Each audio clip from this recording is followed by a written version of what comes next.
Good evening, everybody. Welcome to Live Large Universe. Come on in and check out another amazing show tonight we have for you. So tonight we're going to be talking to Kevin Bazar from the Sierra Snowmobile Foundation.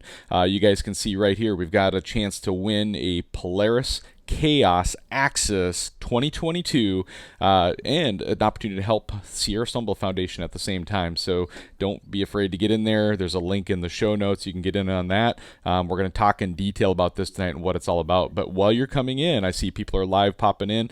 Jump into the comments right now and let us know where you're watching from. If you're from Billings, Montana, if you're from Puyallup, Washington, if you're from Brainerd, Minnesota, my hometown, especially there, let me know. Would love to hear where you're in from. So as you come in, just feel free to share the show out also. So tonight's sponsor of the show is Mountain Lab. So Mountain Lab gear is all of the amazing things that you would ever want in your tunnel bag are the things that Mountain Lab sells. You can go to their website, check it out. And tonight, if you share the show out, you'll be entered to win a pair of saws here. So we've got a Mountain Lab folding hand saw. We have a Mountain Lab backcountry chainsaw. Both of those items are up for grabs just for helping share the show out, watching the show tonight. Get in the comments and let's have some fun. So let us know where you're watching from and we'll get right into it. So let me drop the pictures down here and get you guys introduced to our guests tonight. So in 3, 2, and 1. How are you doing, Mr. Kevin? Hey, what's happening, John? We just got a bunch of snow, so life's good. I heard. Tell us. Let's jump into that. Actually, tell me what's going on. You're down in the Truckee Tahoe area, and I've got a few friends down there. I've seen pictures from. You guys are getting hammered right now. Yeah, we got, oh God, I don't know, like seems like a foot of rain 2 days ago, and yeah, it was supposed to be all rain yesterday. I was actually out working, dealing with floodwater stuff, and it ended up being all snow. So I came home to about foot and a half, 2 feet of snow. Snowed about another foot before I went to bed. So this morning was all clearing snow and dealing with snowblower issues. Does it? Did get out to ride for a little bit though, so Did that was you? good. Did you? Did you? Is it like this heavy, wet, crappy snow, or is it actually some decent powder? No, it got cold last night. So it started initially as like just absolute Sierra cement, Cascade concrete slop. And then it finished off cold and then got cold last night, kind of sucked some moisture out. So it's pretty prime right now. It's pretty darn good. That's awesome. That's awesome. So, Kevin, we've got people here watching now. I'm going to remind them one more time, everybody who's watching, jump in here and let us know in the comments where you're watching from. We'd love to know where our audience is from. And we get people in here all the time from the West Coast to the East Coast and everywhere in the middle.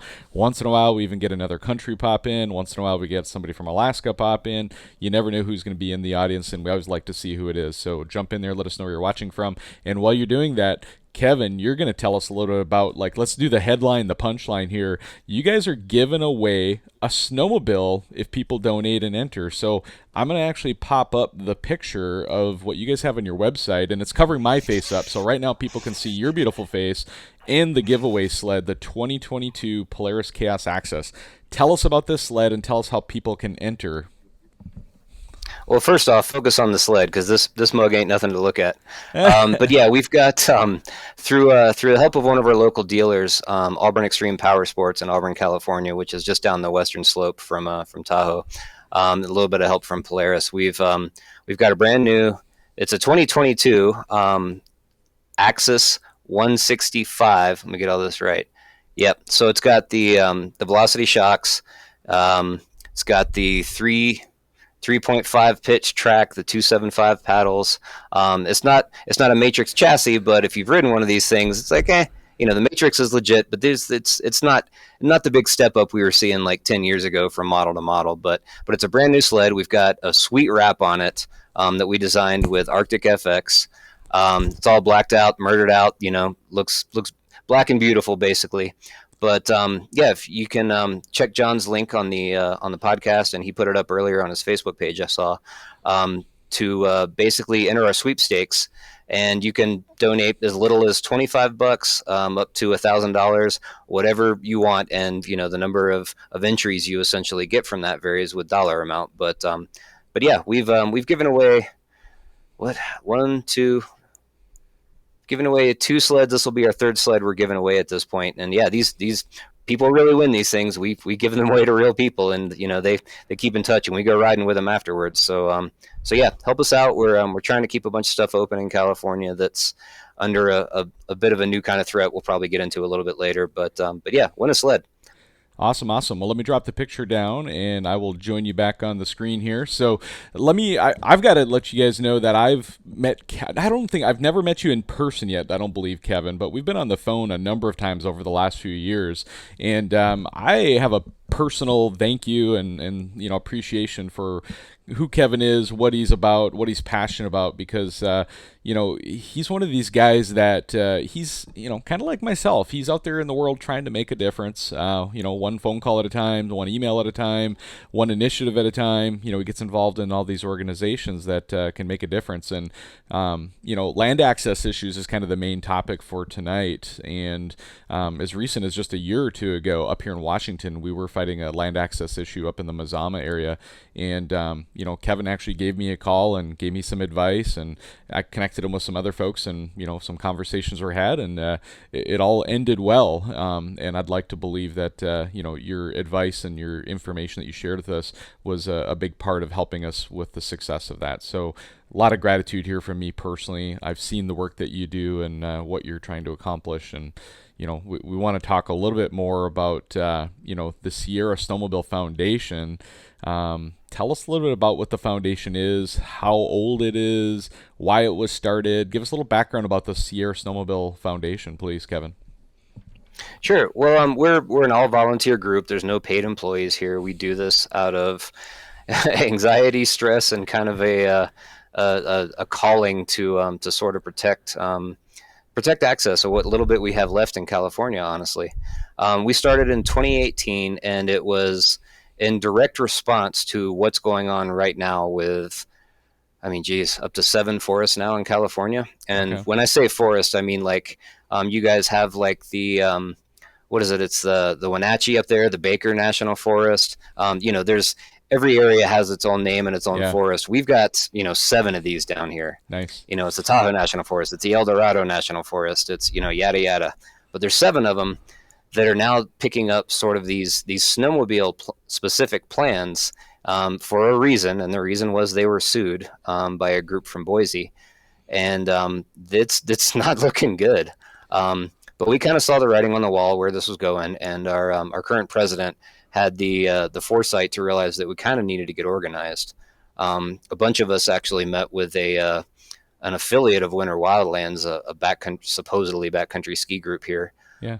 That was started by a lot of the people involved in Winter Wildlands, and they said, "Hey, let's work on this together." And they said, "Okay, well, what do you guys think about this?" And they said, "All right, well, we can talk about this." And we were on their email list, and we walked out of that room basically saying, "Okay, we can maybe chat with these guys in the future."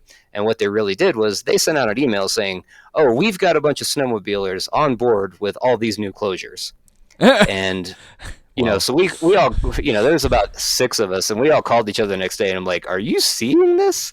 Like, am I crazy, or is this, or am I not remembering what happened in that room versus what this email says?" Wow. So literally the next day we filed for our nonprofit status. Wow. And that was 2018.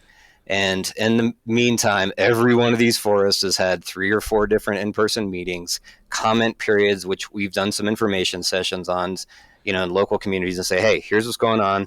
Here's how you comment on this. Here's what you need to know about what's being proposed, why it's being proposed." And just a 4 or 5 year process now. We've got 2 of the plans signed. One of them we maintain standing in, and that's kind of the lawsuit that we're doing the sweepstakes on the sled now to fund, because it Yeah. didn't turn out too great. Yeah, let's deep dive into that a little bit now too. That was the next bullet here I have in my notes is let's talk about the current threat to the riding areas and what you guys are battling right now, and why you're trying to raise some money with that snowmobile sweepstakes. So Well, there's a lot of reasons to have a snowmobile closure, so to speak. So this can be anything from wilderness to we want to protect a watershed to whatever. It's a nice little meadow off the side of the road that people go sledding in and take their kids out to, and there's another spot that's just up the road you can go to if you want a snowmobile. There's a lot of stuff that was already in place. And a group out of Boise called Winter Wildlands Alliance sued the Forest Service, like, geez, I want to say, I don't know, 2010, 2011-ish, I want to say. And they basically said, okay, you've got this travel management rule in place. And if you ride dirt bikes, if you are an off-roader on any capacity, if you go camping out of the back of your truck to go mountain biking or just go to a lake to go fishing, you probably remember about, I don't know, 14 years ago, depending on where in the country you are, all these green gates went up. And Forest Service roads everywhere were closed. And that was closing dirt bike trails. It was closing, Jeep access. It was closing, access to lakes, just, random pull-offs where people used to camp. And that was the travel management rule. And that was kind of the result of, a couple of executive orders, one by Carter, one by Nixon years ago, where they said, okay, we need to deal with off-road recreation. And it's like, you look at some of this old documentation, it's like three-wheelers in a meadow. Yeah. And it's like, okay, yeah, fine. We can deal with that. So they issued the travel management rule and said, okay, we need to come up with a planning process for off-road vehicles or OHVs or motorized recreation. And what that essentially was basically the long and short of it is we're going to go through an environmental analysis and say, at the end of this analysis, we're going to have a map. And if you're traveling anywhere that is not on this map as a designated route or an area, then you're breaking the law. And so everything that didn't make it to that map got a green gate. And we all kind of remember that. Yeah. So this group, Winter Wildlands, sued the Forest Service and said, okay, you guys have an exemption for snowmobiles because, snow. And most of the travel management rule was meant to deal with things like erosion, things like, rutting up of meadows. And, credit to the Forest Service, at least when they wrote this rule, they understood that snow was a medium where we're not traveling on the dirt, we're traveling up here. And, Yeah, I mean, I'm going to go a little bit, like, just on a little bit of a soapbox myself on this here, is this idea of, treating a snowmobile the same way you would treat, a dirt bike or a Jeep or a four-wheeler. Like, it's a completely different experience because of what you said, right? It's like, in the areas that we ride here and in California, you're on top of feet upon feet upon feet of snow traditionally when you're riding. I mean, there's times here in Washington I'm riding 10 feet above ground, 15 feet above ground, right? And so the impact to, like, you leave after you've ridden snowmobile, like you could have 100 snowmobiles go down any given area and you would never know it was there, right? But yeah, I've actually, I do a lot of different things. Like, I'm even a hiker, right? And so every hiking trail I've ever been on here in the Pacific Northwest is rutted out, washed out, eroded, roots are exposed. Guess what? Like, that's a non-motorized activity, and it's doing much more harm to the environment than what snowmobiling does, right?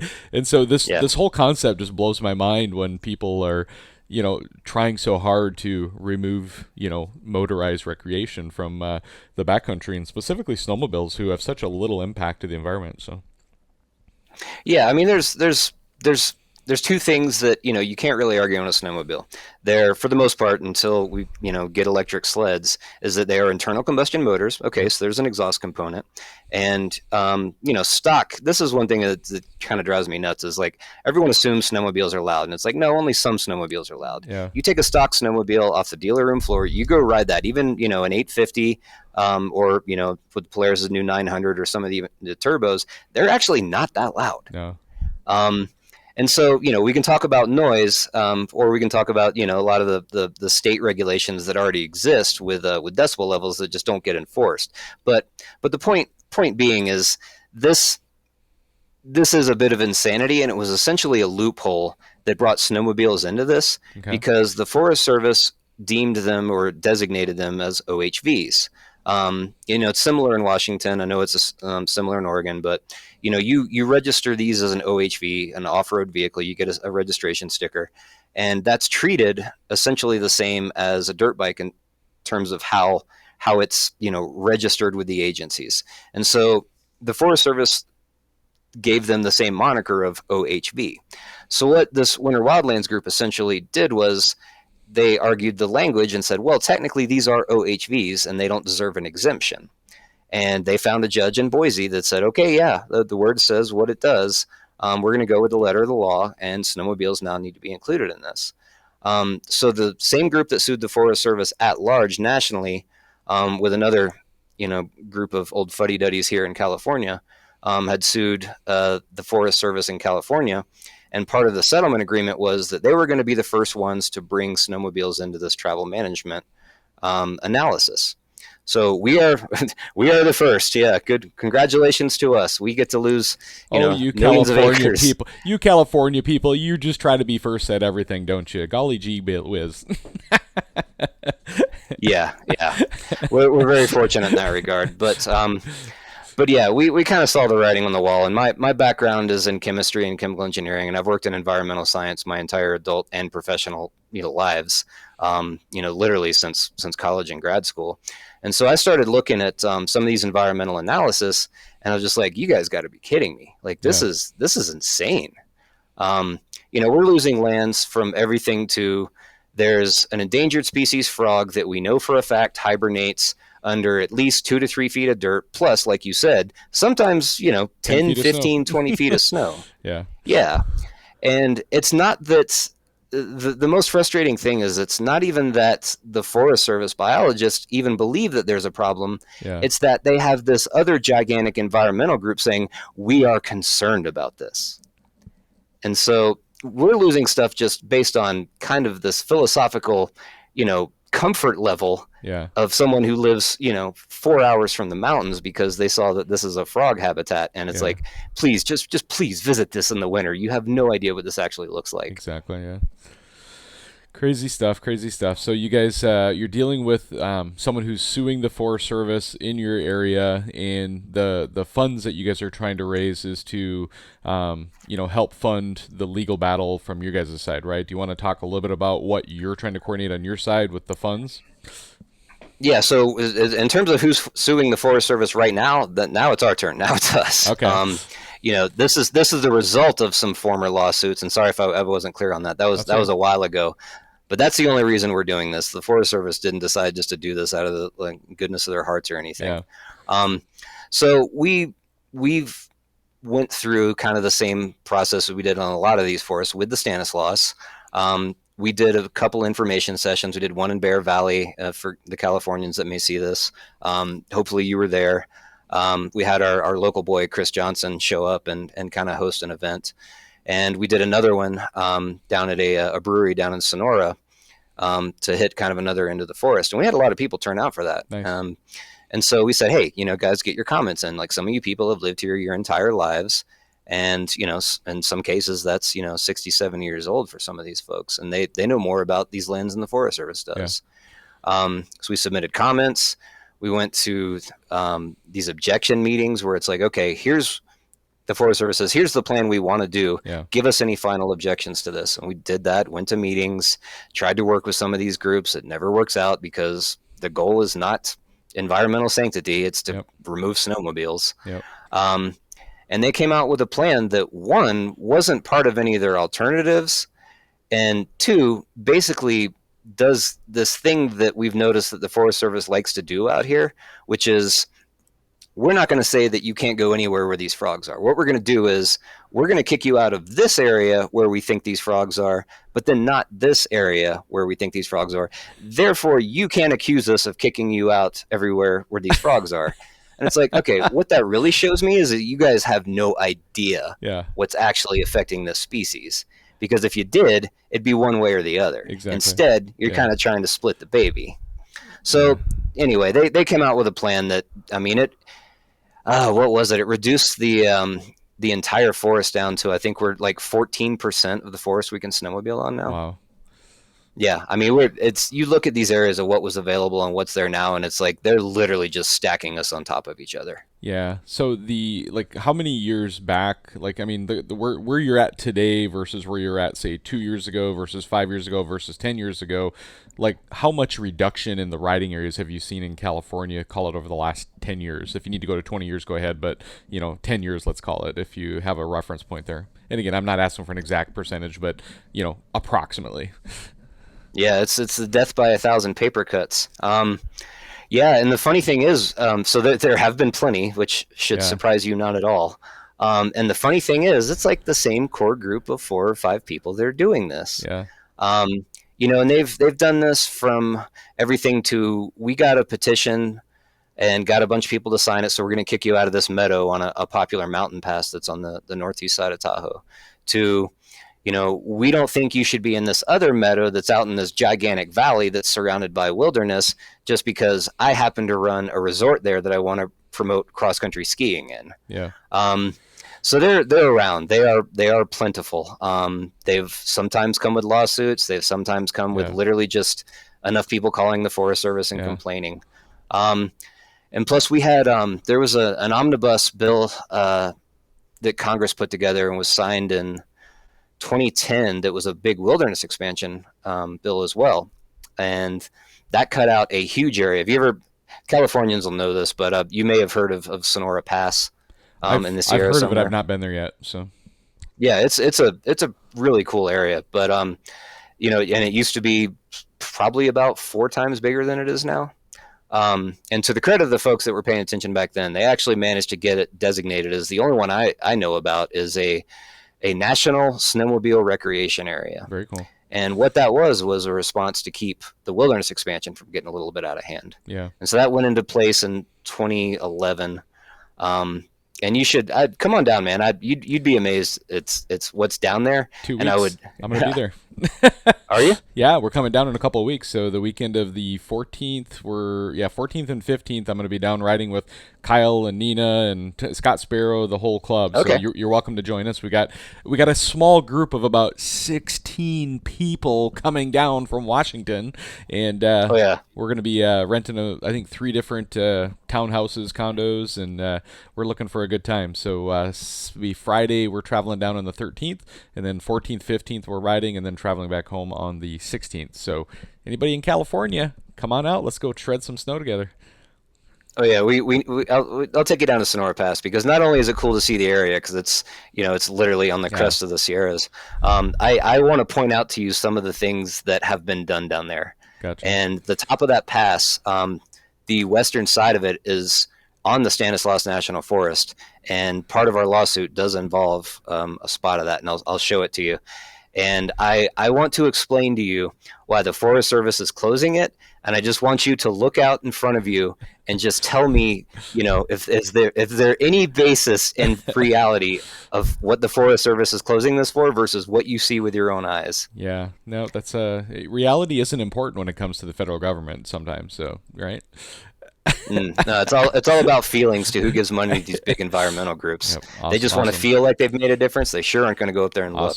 Well, let's narrow this down for some folks here. So we've got people who are watching from California, but then we have people who are watching from other states as well. And so I think it's really obvious why somebody who lives in California should support the sweepstakes and support the Snowmobile Foundation, the Sierra Snowmobile Foundation, right? It's why don't you state it? It's obvious, but state it out loud. Why should the local Californians support it? Duh, but go ahead.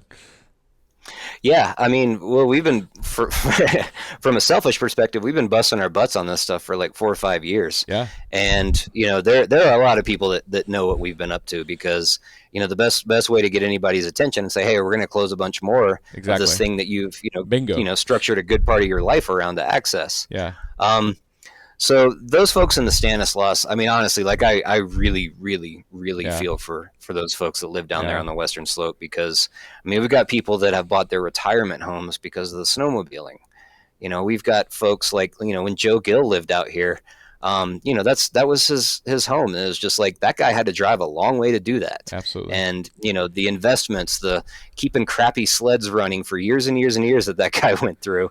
Yep. And it's just like, this is the one thing he wants to do in his life. Yep. Absolutely. And, you've got folks that are going to close this for, and I can, as someone who knows this material, it is not good reasons at all. Yeah. It's basically people's whims. And so, I'm just going to say it out loud is like, if you live in California and you consider yourself a snowmobiler, I'm going to call you out. You're a knucklehead if you don't enter the sweepstakes and get in here to help these guys out, raise some money, because like, guess what? In 5, 10, 15 years, you may have nowhere left to ride other than maybe coming up to Washington if there's anything left up here. And that's the next part of what I want to talk about is that, these battles are happening all over the country. Today, they're happening in California, and if we can raise some money and kind of learn what's going on in California, and we can help them fight the battles down there, and frankly, even myself, I've ridden now 2 different times down in the Truckee area, and I'm going down now for a third time. And so I visit the area, and so I have a vested interest. So even though I'm from out of state, I've already thrown in $50 up front. I'll probably throw in more before it's all done, but I've already got my money in on the table, put my money where my mouth is, as they say. But guess what? I'm smart enough to know that if we can fight a battle and we can set some kind of, let's just call it a learning. If we can learn something from this experience down in California, and I can apply those learnings to my backyard here in Washington, or if I live in Montana or in Idaho or wherever I'm at, guess what? Like, this is the benefit of all snowmobilers across the country. If we can help these guys fight this battle, we'll learn from it, and we'll hopefully be able to be ahead of the game if and when the battle comes to our own backyard. So anything you want to add to that, Kevin? Yeah, absolutely. So I mean, we've traveled around and kind of try to spread the word and say, hey, you guys might want to be aware of this in other states. Like, this is what's going on. And I can't say what's going to happen in other states. It blows me away to go as even like a dirt biker. I go to Colorado and Idaho and I go, oh my God, this is nothing like where I live. Yeah. Like, we're actually treated like human beings here. Yeah. So it's hard to say where this, will land in terms of, like, is everybody going to copy California? I don't know. But we are the first ones to be subject to this. And, at least from our perspective in California, some of these things are really, really dumb. They are really, really bad.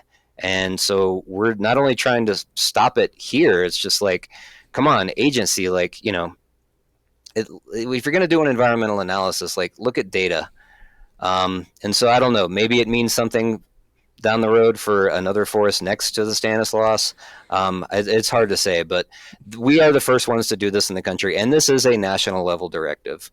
So at the very least, just kind of, stick your head in with your local forest and see what's going on and see if they're going to pick this stuff up. Well, I don't know any snowmobiler who wouldn't want to win a new snowmobile. I don't care if they've already got one other one or two other ones or six other ones. I'm a guy who, like, if I have one snowmobile, that snowmobile gets lonely in the garage, and it definitely needs another snowmobile. So why wouldn't you want another snowmobile anyway? So get in there, $25 to enter a sweepstakes to win a new snowmobile, and you're doing some good things for an amazing organization known as the Sierra Snowmobile Foundation. Yeah, we do nothing else. We are just land access. That's it. We've got, it sounds like some of them, but we've got a good club down here. We don't do the social thing. It's like, this is the only reason we exist. Yep. And so when we make a peep and we say, hey guys, we need some help, like, just know that, like, this involves where you are allowed to legally ride. Absolutely. So to us, that seems like a really important thing. We think with most people it is, but that's basically what we're all about. And so, I agree. Every sled needs a partner in the garage. Awesome. So here's what I'm going to do, Kevin, is I'm going to pop this picture up one more time of the wonderful sled that these people are all going to win, right? So there it is. They're looking at you again, and they're looking at the sled beside you. And so while you're doing this, I'd love to have you share with us, who do you owe maybe a few thank yous to? Like, do you have some people in the organization, maybe some sponsors? I see on the image here, there's Auburn Extreme Power Sports. I bet you'd want to say thank you to them. Let's go through your thank you list and see who you want to give a shout out to. Yeah, first and foremost is Auburn Extreme Power Sports. We've got our buddy Jeff down there. He's about an hour away, and my God, we could not ask for a better help or better sponsor. You know why? Because he calls us. He That's literally awesome. Just every 6 months calls us up and says, hey, what do you guys need? That's awesome. He rocks. And I've only bought 2 new snowmobiles in my life, and they've both been from him. That's awesome. Specifically because of that. And I'll be honest with you, that's good business, because this guy is smart enough to know that if all of the land gets closed, he's got nowhere to sell snowmobiles to, right? So if there's nowhere to ride a snowmobile, there's no point in selling snowmobiles anymore. So, as generous as this guy is, he's also pretty business savvy. I'll just say that out loud. So. Yeah, well, it's not even that. He's also a dirt biker, so he remembers when this happened to dirt bikes. Amen. But yeah, I want to give some props out to, honestly, like some of the folks in your hood. So the Washington State Snowmobile Association. Is it Wayne Kaler or Kohler? Moeller. Or Moeller. Sorry, yeah. Yep. It's an OH name. Sorry. No worries. I think of Wayne in Washington, but yeah, and Dean Eakin with the Washington State Snowmobile Association. We met some of those folks at West Yellowstone last spring, and they basically sat down with us and said, hey, we know what you guys are going through. Like, this is kind of a big deal. You and I spoke a couple days ago, and it's like this has the potential to be just as destructive as the Wilderness Act all over again. And California, a little bit Oregon, definitely Washington. You know, you look at a map and it's like, where's most of the snow? In your case, it's where the glaciers are. Yep. And it's all wilderness. Every bit of it. It's all wilderness. And this, what is being closed on the Stanislaus is even more than the wilderness down there. That's awesome. Like it's absolutely insane. But yeah, I want to thank Dennis and Lisa with Oregon State Snowmobile Association. Those guys have helped us out. Sandra and folks out. I mean, the crew at the Idaho State Snowmobile Association. I can just tell you this: if you live in Idaho, you need to be a member. You need to be helping these people out, because that is some of the most dialed in, knowledgeable group of snowmobilers I've ever met. And yeah, we've got a lot of help from the other state organizations, a huge help from the Utah guys, with Cal with his funky He-Man rap out there. But good old Cal. But yeah, we actually got to ride with a bunch of these folks, and yeah, they helped us out financially. They keep in touch with us. That's awesome. So yeah, we've got, Arctic FX is helping us out with the sled. Jesse from Polaris is throwing in a little bit of Polaris bucks for this. We've gotten a small grant from Ski-Doo that we applied for. So yeah, this is, if you're an environmental group and you want to sue the Forest Service, you get a big grant from Patagonia, from REI, from whatever. And when you're us, we gotta do this grassroots, man. Like we gotta get out and like meet people. And the folks that are paying attention, honestly, like I cannot thank you guys enough.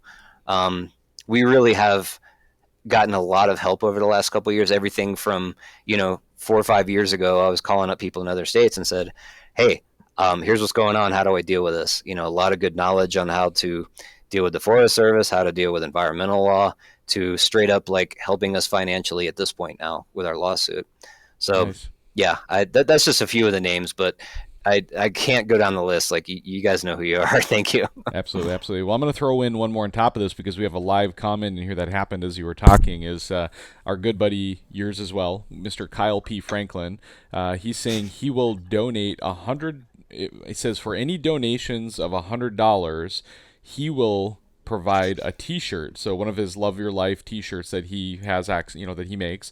So for the next 24 donations, he's willing to throw out 24 T-shirts. And so if you guys are watching this, whether it be now or in a replay later, go in there, make your $100 donation, which is going to get you in to win a whole bunch of entries to the sled.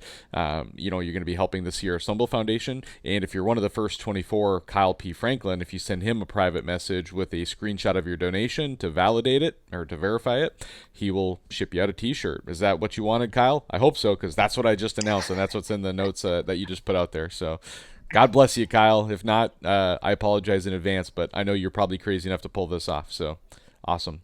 Thank you, Kyle. Yep. So, Kevin, I think we have covered everything that we wanted to cover tonight. Is there anything that I might have forgotten or anything you want to cover still? Yeah, a couple things. So, well, yeah, if you don't mind, sorry. No, I got the gift of gab.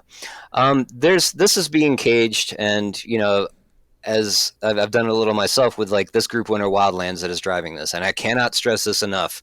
This is Winter Wildlands driving this. And they get their big brothers and sisters from the Wilderness Society, from Center for Biological Diversity, from this, seems like a litigation factory. They're actually intervening in our lawsuit, this group called Wild Earth Guardians. And I have to tell everybody, yes, that is their real name. There's a small group that, claims to be advocates for skiers that do almost nothing for the skiing community. Yeah. What they do is they go after us. From their very inception in Sun Valley, Idaho, years and years and years ago, this was started by a very rich person who was, a lobbyist for IBM and Bechtel and these gigantic corporations, who bought a house in Sun Valley and decided that she didn't want to see the snowmobiles there anymore. And, we've lost stuff left and right in every state because of, quote, environmental concerns. But just know there is a small group of people out there that literally do almost nothing else other than go after us. And this is one of the areas where they've gotten traction. So just heads up, be aware of those groups. And at the same time, know that this is a small group. And two things. This often gets caged as like, oh, this is a skier versus snowmobiler thing. So I live in Tahoe. Like everyone skis Yeah. here. Like half the population snowmobiles here. When you go out on a snowmobile, this isn't a skier versus you thing. Most skiers do not give a damn about this stuff. Yeah. Half of them are like, "Hey, can I get a ride?" Um, and especially around here, there's a lot of areas that are already closed to snowmobiles. I was one of them before I bought my first sled 15 years ago. Yeah. They know where to go. So I don't want this to become any sort of generation for animosity towards backcountry users who aren't on sleds, because that's not what this is. This is not some large scale skier movement against snowmobiles. It is a very, very small group of very affluent, very privileged folks, let's say, that are going after snowmobiles because they don't like what the locals do. And at the same time, if and when this comes up in your forest and where you live, and they say, "Oh, we're going to do this travel management thing," just if you have them already, maintain those relationships with Forest Service personnel, because at least the way it happened here, there are a lot of folks, and they're referred to themselves as line officers, and that's like, your trails person, your recreation person. These are the folks you typically see out at campgrounds, at trailheads with the Forest Service. They're not the ones doing this. It's their bosses that are deciding to do this. Yeah. So just know that it's not like everyone in the Forest Service is your enemy. No, they're not. Everyone on skis or snowshoes is your enemy. They're definitely not. This is a small group who managed to get traction in a legal case. And we are seeing a lot of loss because of it, and it's doesn't have a whole lot of basis in reality. So Nope. Good to know. Good to know. Absolutely. All right. Any other final words? Otherwise, we're going to wrap this up tonight. yeah, coming to California, we'll go to Sonora Pass. Yeah, I don't know if Sonora Pass is in the cards because we're only there 2 days. But if you reach out to Kyle, Scott Sparrow, any of those guys, there are our tour guides, or our coordinators, if you will, for the weekend. And so we're kind of at their mercy, and I think they're planning on, based on the weather and whatnot. We are staying on the north side of Tahoe, up near Truckee, is kind of in the area where we'll be staying. So Sonora Pass might be a little bit of a hike for just that 2 days we're there. So, but we'll see. So Okay, we'll be in my hood at the very least. We'll grab some dinner and a beer. perfect. All right, man. Well, thank you so much for being on tonight, Kevin. And for anybody who's watching, again, don't forget to share the show out. You can get in to win those saws from Mountain Lab, and also get in to win the sweepstakes. The link is in the show. And God bless everybody. Live large. Have an amazing night. Kevin, you hang on. I'll be right with you. All right, thanks, John.